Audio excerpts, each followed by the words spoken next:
2012 was a challenging year for the mining industry in general, and the ferrochrome industry was not immune to those challenges.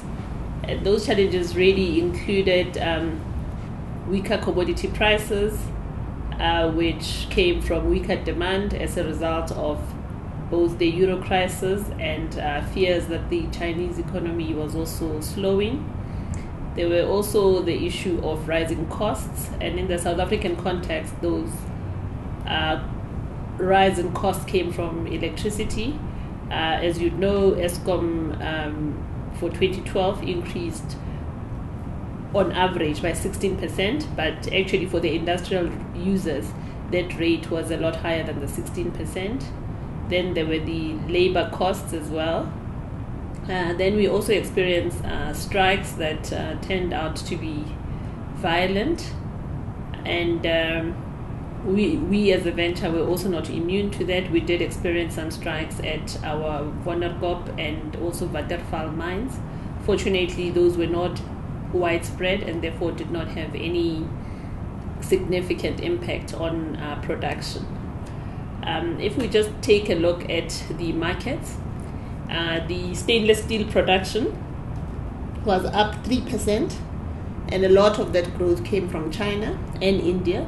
Both China and India grew by 9%, and we saw the other economies like Europe coming down. And what is significant is that the stainless steel production, about half of it, is accounted for by China and India. When we look at the ferrochrome demand, that was up 2%, and again the growth came from China, which grew at 5%. Europe was flat, and India was 10% down. And the global ferrochrome production was up 1% overall.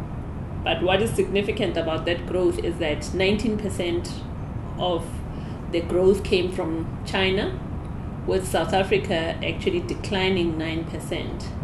And the driver of that decline in South African production and the increase in Chinese production is the imports of chrome ore. China overall imported 9.3 million tons of chrome ore, and about half of that came from South Africa, mainly from UG2.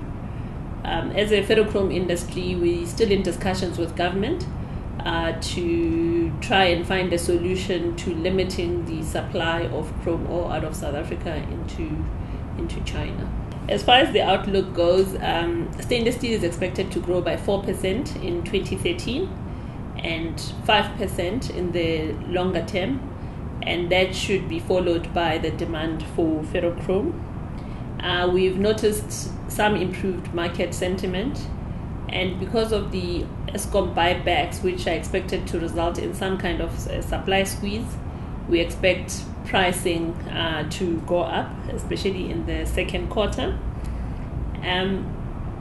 With the projects that we've invested in and our current low base, we believe that we are well placed to take advantage of the growth in demand for ferrochrome.